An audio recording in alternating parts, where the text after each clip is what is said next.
রাত ৩টা হঠাৎ করে আম্মুর একটা ফোন কল। আমি বাসায় ছিলাম না, বাসার একটু বাইরে ছিলাম। স্বাভাবিক যত দিনের কাজে আমি নিয়োজিত থাকি, তো আমি দাওয়াত তাবলীগে মেহনতে আমি আমাদের যে মার্কাজ মসজিদ সেখানে গিয়েছিলাম।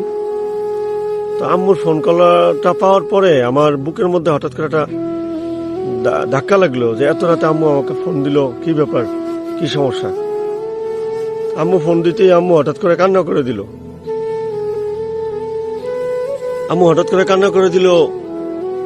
যে তোমার আব্বু খুবই অবস্থা খারাপ, তুমি দ্রুত বাসায় চলে আসো, তুমি যেখানেই থাকো।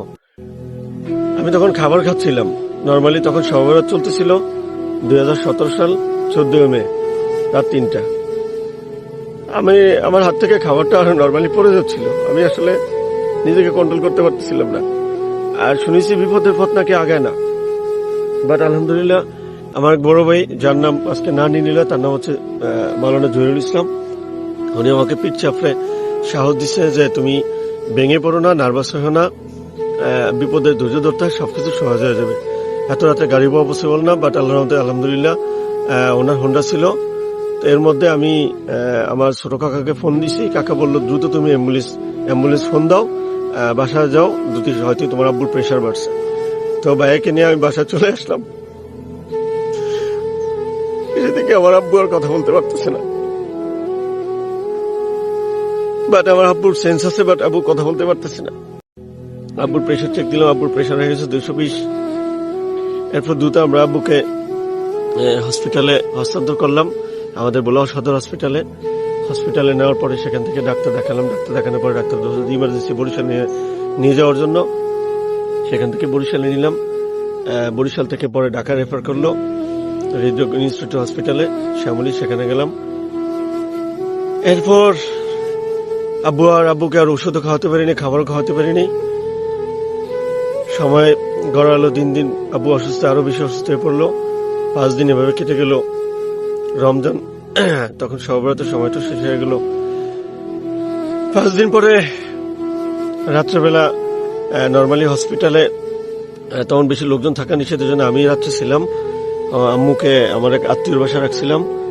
রাখার পরে ডাক্তার আগে থেকে সিগন্যাল দিচ্ছিল যে অবস্থা, পেশেন্টের পরিস্থিতি এতটা ভালো না, আপনারা কেউ পাশাপাশি থাকেন।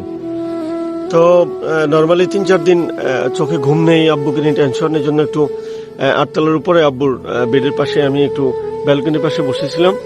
তো সেখানে বসার পর হঠাৎ আমার চোখে ঘুম চলে আসে। আমাকে কেউ একজন বলতেছিল যে তুমি ঘুমাচ্ছ, বাট তোমার বাবা আর পৃথিবীতে নেই, তুমি কিসের ঘুমাচ্ছ। আমি দ্রুত আব্বুকে চেক করলাম, আব্বুর শ্বাসটা অনেকটা কমে গেছে। ডাক্তার ডাকলাম, ডাক্তার পাওয়া যাচ্ছে না। অনেক কষ্ট করে ডাক্তার ডেকে তারপর ডাক্তার চেক করে বললো যে আপনার বাবা নেই। দ্রুত আমাদেরকে 8 তলা থেকে নিচ তলায় নামিয়ে দিল। এরপর রাস্তায় আস্তে আস্তে বাড়িতে চলে আসলাম। আমার বাবার জানাজা এত পরিমাণ লোক হয়েছে, কোনো মন্ত্রী জানাজা এত লোক হয় না, বাট আমার বাবাকে মানুষ এতটা ভালোবাসতো।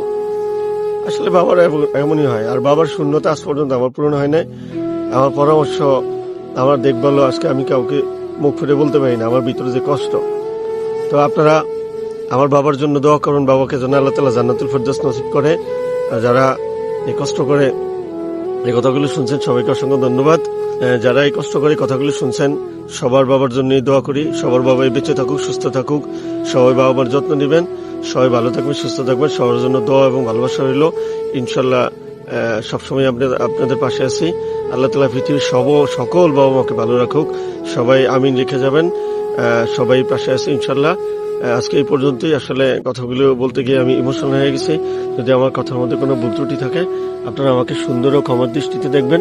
ইনশাল্লাহ আবারও কোনো এপিসোডে, আবারও কোনো বা নিজের ব্যক্তিগত জীবনের কথা নিয়ে হাজির হব। ততক্ষণ পর্যন্ত সবাই ভালো থাকেন। আসসালামু আলাইকুম।